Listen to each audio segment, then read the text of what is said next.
sur la terre. Qu'est-ce qu'il a ressuscité? Il nous a donné son esprit d'adoption par lequel nous crions Abba Père. Je vous salue tous dans le nom précieux de notre Seigneur Jésus-Christ. Vous qui ce soir avez disposé de votre temps pour venir honorer la parole du Seigneur, être présent dans votre poste du devoir. Branham a prêché une prédication. Il a intitulé Les chemins du devoir.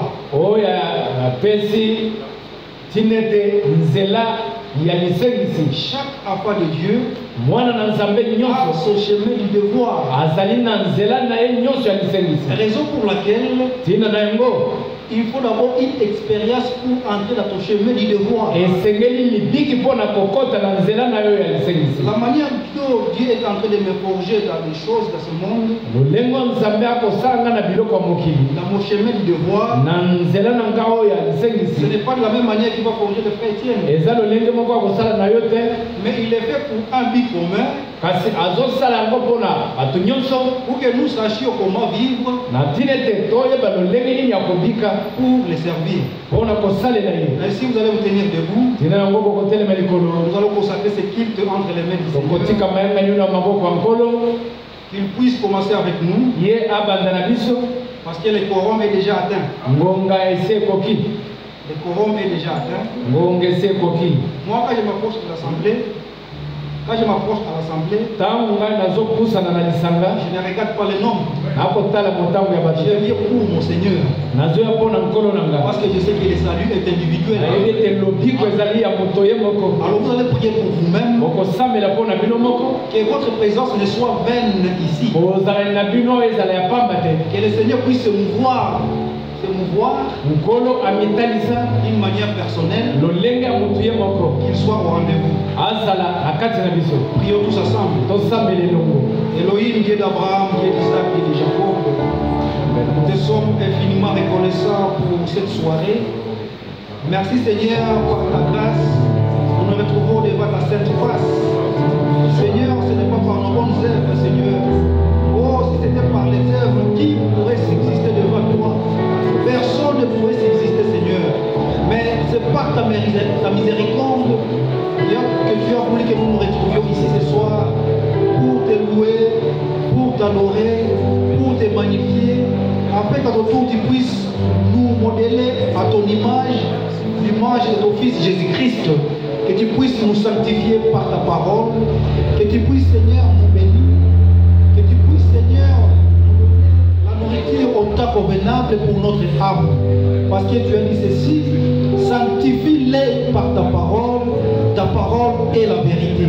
Et nous croyons aujourd'hui que notre âme est déjà sanctifiée, parce que tu as sollicité cette âme par la parole promise pour notre état. Tu nous as révélé cela par ta grâce. Nous qui étions, Seigneur, des oliviers sauvages, tu nous as hantés à Christ afin que nous recevions toutes les bénédictions que Christ possède.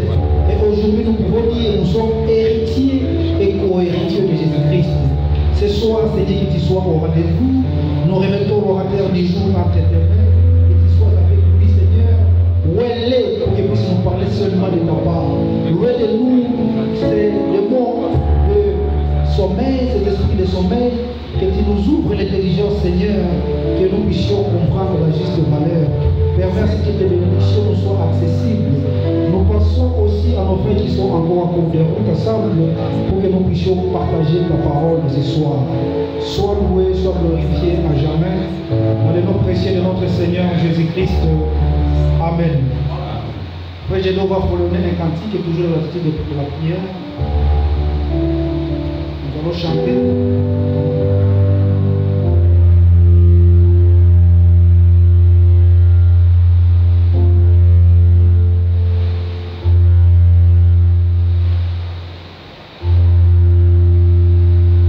Jésus est mon sauveur.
les mains du Seigneur. Parce que c'est lui la solution à nos problèmes. Lui qui nous connaît mieux que nous-mêmes. Lui qui sonde les cœurs et les reins. Bien-aimé, j'aimerais que tu t'ouvres les bras du Seigneur. Que tu t'ouvres les bras du Seigneur. Pour que tu puisses lui présenter tes problèmes. Que tu puisses lui présenter là où tu es encore faible. Pour qu'il te vienne en aide. Prions tous ensemble. Père Céleste, nous venons encore auprès de toi.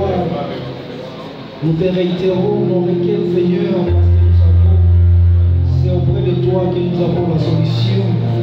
Aucun homme sur la terre ne peut nous donner une solution. Même si tu utilises les hommes, c'est auprès de toi que nous avons le vouloir et le faire.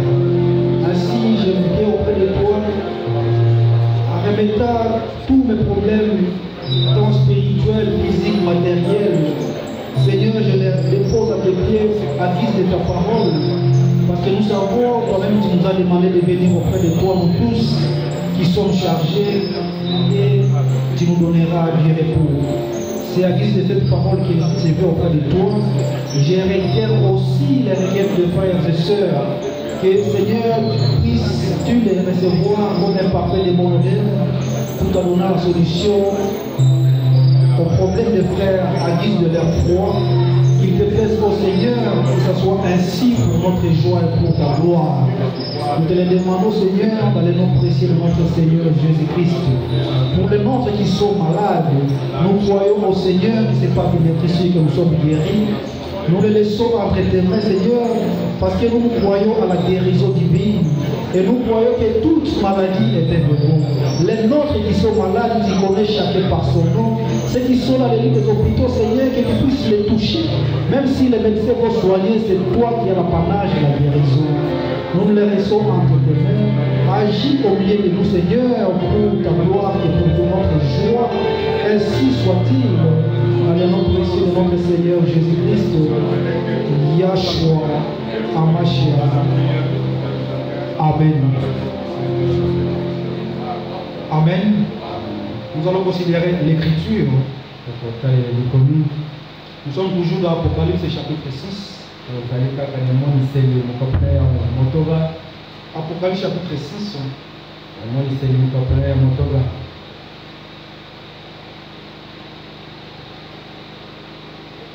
Je lis à partir du verset 1er toujours. Je regardais car l'agneau ouvrit un de ces sceaux. Et j'attendis l'un des quatre êtres vivants qui disait comme d'une voix de tonnerre, viens.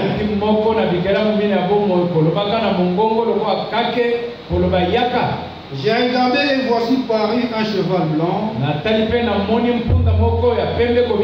Celui qui les montait avait un arc. Une couronne lui fut donnée. Et il partit à vainqueur et pour vaincre. Quand il ouvrit le second sceau, j'attendis le second être vivant qui disait, viens. Et il sortit un autre cheval roux. Celui qui les montait reçut le pouvoir d'enlever la paix de la terre, afin que les hommes s'égorgeassent les uns les autres. Et une grande épée lui fut donnée. Là, il ouvrit le troisième sceau. J'attendis le troisième être vivant qui disait, viens.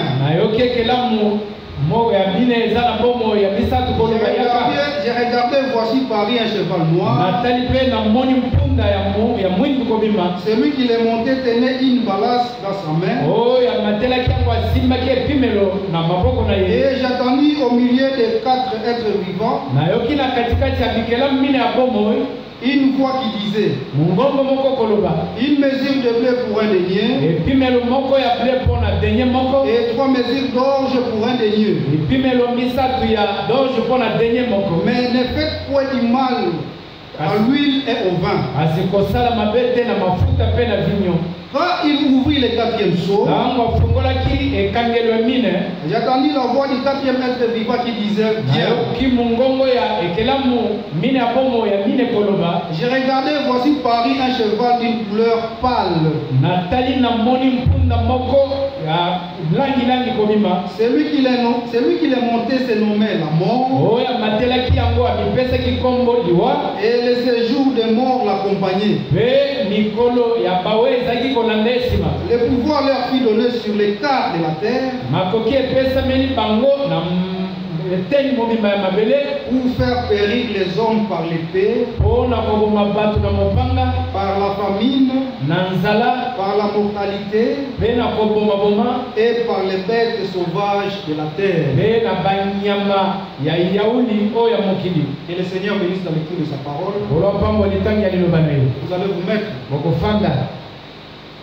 Après, il y a une voix qui va encore entonner quand nous serons en train de prier les prédicateurs du jour.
Nous croyons qu'il est au milieu de nous. Parce qu'il avait dit, là il y a 2 voix assemblées en son nom, il est au milieu de nous.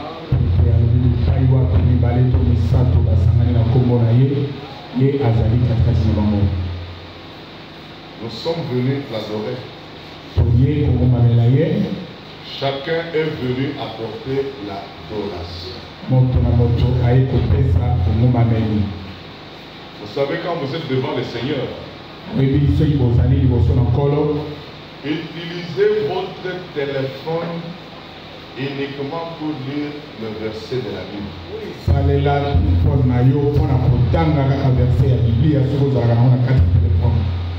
N'ayez pas l'habitude de correspondre dans le WhatsApp, le Facebook pendant le culte.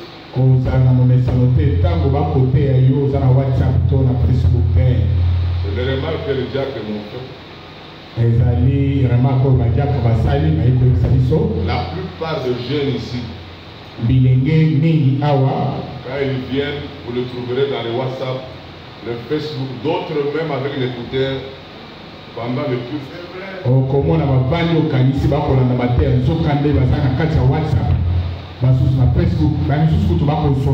Quand il y a culte, il faut les aider, faire diacre. Vous devez circuler, regarder qu'est-ce qu'ils consultent sur le téléphone. J'ai toujours déploré quand vous êtes en connexion de Wi-Fi ici. On ne vous a pas donné le Wi-Fi pour être dans le Facebook. wifi yango totie yango te mpo soki boye awa bokanda kozala na Facebook te. En d'autres termes, c'est l'erreur que nous avions faite. Wana nde mbeba oyo biso tosala. Nous devons changer de code. Changer lisusu mot de passe. Le Wi-Fi ici, c'est pour permettre aux frères qui sont partout au monde qui nous suivent. Wifi oyo ezali awa ezali mpona kopesa ndingisa na bandeko bazali bipai na bipai balanda biso. Ce n'est pas vous venez dans l'équipe, vous voyez les comme si tu lis la Bible, non, tu es sur Facebook. Ezali te oye ovandi na kati ya kiti kanisa ozolanda mateya ezokande ozokoma ozosolola makambo mosusu. Ce n'est pas correct. Elongo bani te. Vous savez, nous quand nous entrons dans une réunion avec notre directeur, biso leo tokotaka na baréunion na bakonzi on ferme les téléphones. sengeli kofunga batelefone. C'est ça? Oui, oui. Le téléphone, si ça veut sonner, il faut le mettre dans les vibreurs. Soki okotika kopelele me ezali na mode vibreur. Mais ça m'étonne même ici à l'Assemblée. Ekamusaka omona ata awa na lisanga En pleine culte, na kati ya losambo en pleine culte, na kati ya losambo mpenza les téléphones sonnent. oyoka motu telesingeleli Vous verrez un frère qui est ici, mona ndeko abimi na libanda sort vite cause au téléphone. ake pa solo ya telefone. Ce sont des frères distraits. Eza bandeko baza na mokiliba Ce sont des frères qui n'ont pas encore fait la preuve de la nouvelle naissance. bazali bandeko basali nanu ndakisa ya mbotama ya sika te. Ici, nous sommes devant l'autorité. Awa tozali liboso ya mokonzi. Amen. Le créateur du ciel et de la terre. Liboso ya mokeli ya lola mpe mabele. Oui, il faut fermer les téléphones. Telefone okokanga ngo Même quand les cultes commencent. ata ntango losambo ebandi Souvent on commet les erreurs, vous voyez quelqu'un vient dehors, il m'appelle, je sors. Non. Il faut que nous le répondions, il est en pleine culte, attendez à la fin du culte. ata soki moto aye koluka yebisa eke te eza na kati ya losambo ezela na suka. Souvent nous commettons des erreurs. Tosalaka bambeba wana mingi Parce que nous oublions que nous sommes devant les créateurs. po ete tokobosana ete toza liboso ya mokeli. Vous voyez même quelqu'un à voix basse. Je suis à l'église. Non, non. Laissez le téléphone sonner. tia telefone na mode silansi atako eleli problème te. Tu vas répondre après culte parce que tu n'es pas devant moi, tu es devant Dieu. ozali liboso ya nzambe. Je pense que vous avez compris. Oui. banzi bolandi Moi j'ai toujours vu les gens sortir avec le téléphone dehors. namonaka moto abimi mbangu En train de courir. Non, non. Devant Dieu. liboso ya nzambe C'est la preuve qui montre que tu ne les considères pas. nde ndakisa ete yo ozopesa ye motuya te. Cependant que tu pries pour que Dieu t'apporte la solution, il ne te l'apporte pas parce que toi-même, tu ne les considères pas. nzokande ozobondela po ete nzambe apesa yo biyano me akopesa ololenge nini soki yo moko ozopesa ye motuya te. J'avais vu Frère Bénélie, il avait mis son téléphone là-bas. namonaki ndeko beneli mokolo moko atiaki telefone na ye place wana Il même lisait la Bible là. ye moko azotanga biblia place wana Le téléphone vibrait. telefone eleli. Et c'était l'appel important pour le travail. ezalaki mbela moko ya motuya Il n'en a fait même pas un cas. akipaki yango kutu te. C'est juste après, kaka na nsima il a téléphoné que j'étais en pleine écoute. ye kobenga mpona koloba ete nazalaki na kati ya losambo. Il n'y a rien qui est important que la parole de Dieu. eza na eloko eleki liloba na nzambe na motuya te. Vous savez vos prières. Dieu répond selon la dimension de la foi que vous avez. nzambe ayalolaka mabondeli kolalisa monene ya kondima oyo ezali kati na moto. Si tu ne connais pas considérer Dieu, soki oyebi kopesa nzambe motuya te Dieu aussi ne va plus te considérer. ye mpe akopesa yo motuya te. C'est pourquoi l'Écriture dit au commencement Dieu. yango wana likomi elobi ete na ebandeli nzambe C'est lui le premier dans notre vie. ye nde oyo ayambo na bomoi na biso. Celui qui est le premier en tout et pour tout. ye nde oyo ayambo na nyonso mpe En dehors de lui, il n'y a point d'autre. libanda na ye eloko eza te. C'est pourquoi mes chers bien-aimés, yango wana bandeko balingami un diacre, regardez toujours. diakaka botala ntango iso. Quand vous voyez quelqu'un sortir avec le téléphone, dites-lui, sœur, laissez ça. soki omoni moto kobima libanda mpo kesolola na telefone yebisa eke ezala mbala suku. Même quelqu'un qui dit non, appelez-moi tel. Non, non. Même si quelqu'un veut mourir, ata moto alingi kokufa le Seigneur a dit qu'il va mourir. wana nkolo asili kokateta kokufa kokufa na ye. Frère, écouter la parole, adorer à la fin. Il va s'aller occuper des autres. Il y avait quelqu'un qui était voir le Seigneur. Le Seigneur a dit, laissez les morts s'enterrer même. Nous devons considérer Dieu. Que Dieu vous bénisse. Il y a un frère, le frère Gédéon encore vous a salué. Les Gédéon a transmettre chaque fois les salutations au sein. Il y a le frère Timanga de Boujima aussi vous a salué. Il y a le frère Yombo Etienne. Vous a salué aussi. Vous ne le voyez pas, il est à Kabinda. Chaque fois il m'a toujours dit, mettez direct, moi je vous suis. Que Dieu vous bénisse. Dis-toi aux frères et sœurs que Dieu le bénisse. Et encouragez-le de continuer à croire la vérité. En tout cas, nous avons déjà considéré l'écriture dans la Bible. Nous avions parlé le mercredi du plan de la rédemption.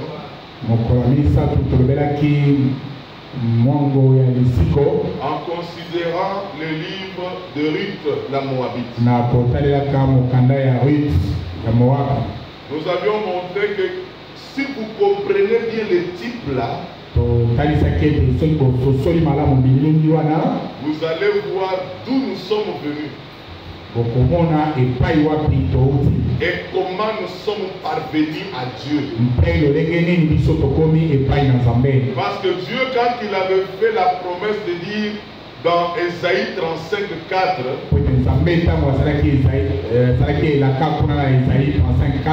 là où il disait la vengeance est à moi et la rétribution,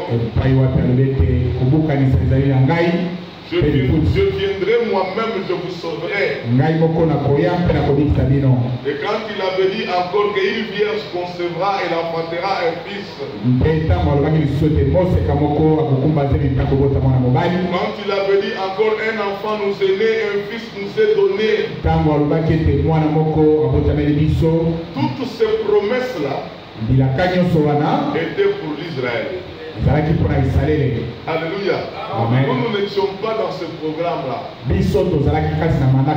Dieu, dans son amour, quand il est venu dans chair humaine, il est venu naître à Bethléem, grandi à Nazareth, et commencer le ministère. Il a prêché la parole. Il a eu les disciples tout autour de lui. Il est mort. Et il est ressuscité. Tout ça, il traitait toujours avec les Juifs. En ce temps-là, il n'y avait pas encore une brèche qui était ouverte pour nous les nations. C'est juste après sa résurrection.